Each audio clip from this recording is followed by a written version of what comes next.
বন্ধুরা আজকে দেখছেন আমি রান্না করব বেগুন দিয়ে মাছ দিয়ে তরকারি। এবারে দিচ্ছি 5 ফোঁড়ন। এই যে 5 ফোঁড়ন দিলাম, আজকে 5 ফোঁড়ন দেবো আর পেঁয়াজ রসুন দেবো, আর অন্য কিছু দেবো না, বেগুন তরকারি করবো তো সেই জন্য এবারে মশলাগুলো দিয়ে দিচ্ছি।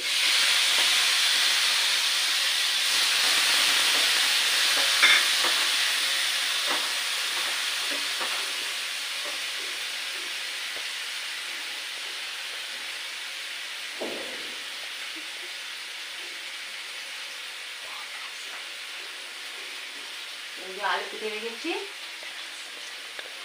এই আলু কেটে রেখেছি,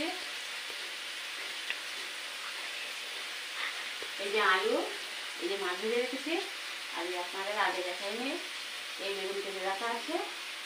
এবারে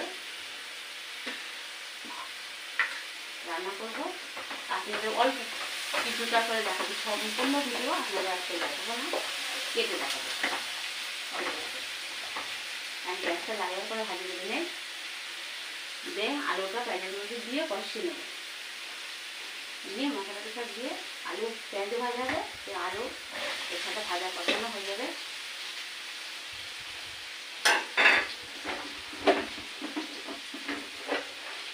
এর মধ্যে দিয়ে দেবো লবণ, লবণ দিয়ে দিলাম, আর একটু হলুদ দিয়ে দিচ্ছি, হলুদ দিয়ে দিলাম,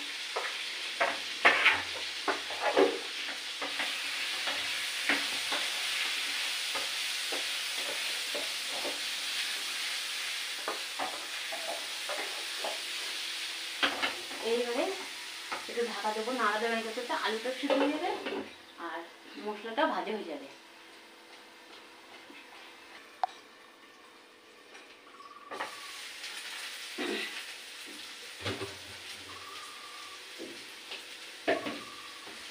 এই দেখুন এটা এবার ভাজা ভাজা হয়ে গেছে।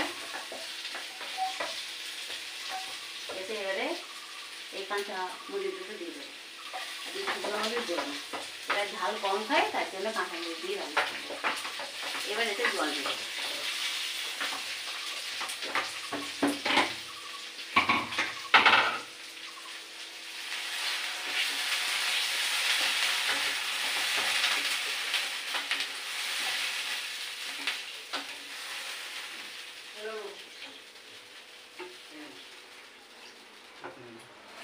জলটা ফুটে উঠলে তারপরে এতে দেবো বেগুন দেবো, জলটা ফুটে উঠলে বেগুন দেবো, তারপরে হয়ে যাবে কিছুক্ষণ আগে দেবো মাছ, তার মধ্যে কিছু মশলা আছে সেগুলো দিয়ে দেবো। আমি এখানে ঢাকা দিয়ে দিচ্ছি, আবার দেখাচ্ছি।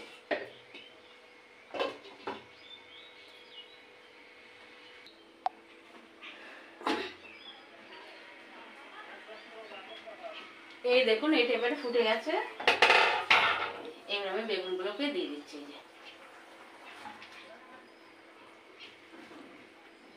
খুব ঝোল থাকবে না, কমে থাকবে না, সেই মতন একে আবার ঢাকা দিয়ে দেবো, দিয়ে কিছুক্ষণ পরে আপনাদের মাঝে আবার ফিরে আসছি।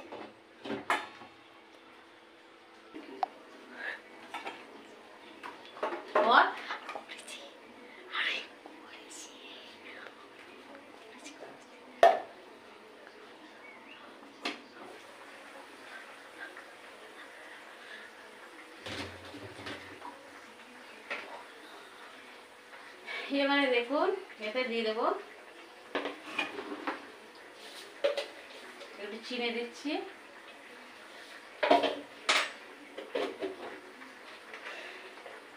তারপরে এখান থেকে দিয়ে দেবো জিরের গুঁড়ো,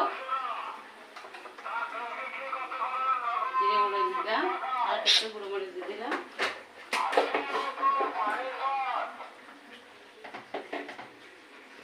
এবারে মাছগুলোকে দিয়ে দেবো, মাছগুলোকে দিয়ে দিচ্ছি।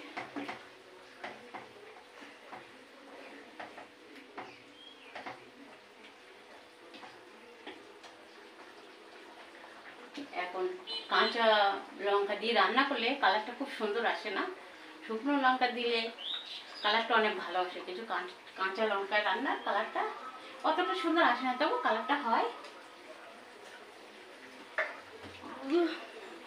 এবারে দেবো, দিয়ে মাছটা দিয়েছি তার উপরে ঢাকা দেবো, দিয়ে জিরের গুঁড়ো দেবো, দিয়ে নামিয়ে দেবো।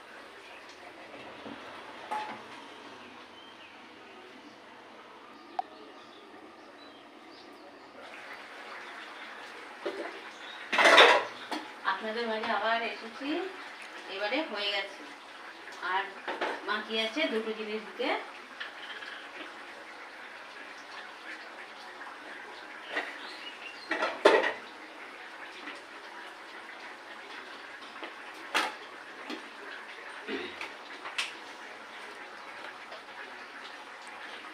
এটা হলো ধনের গুঁড়ো, ভেজে গুঁড়ো করে রাখা, এটাকে দিচ্ছি ধনের গুঁড়ো, ভেজে গুঁড়ো করে রাখাটা।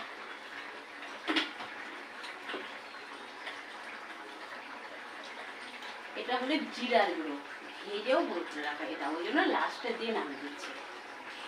তাহলে অনেক সুন্দর একটা গ্রান বা সেন্ট যেটাকে আপনারা বলেন সেটাই দিলে ভালো লাগবে খেতে। আর আমার তরকারিটা হয়ে গেছে, এবার নামিয়ে দেবো। এই যদি একটু ঝোল না রাখি, বেগুন দিয়ে আলু দিয়ে তরকারি, এই তরকারিটা খাওয়া যাবে না, তার জন্য এবারে নামিয়ে দেবো।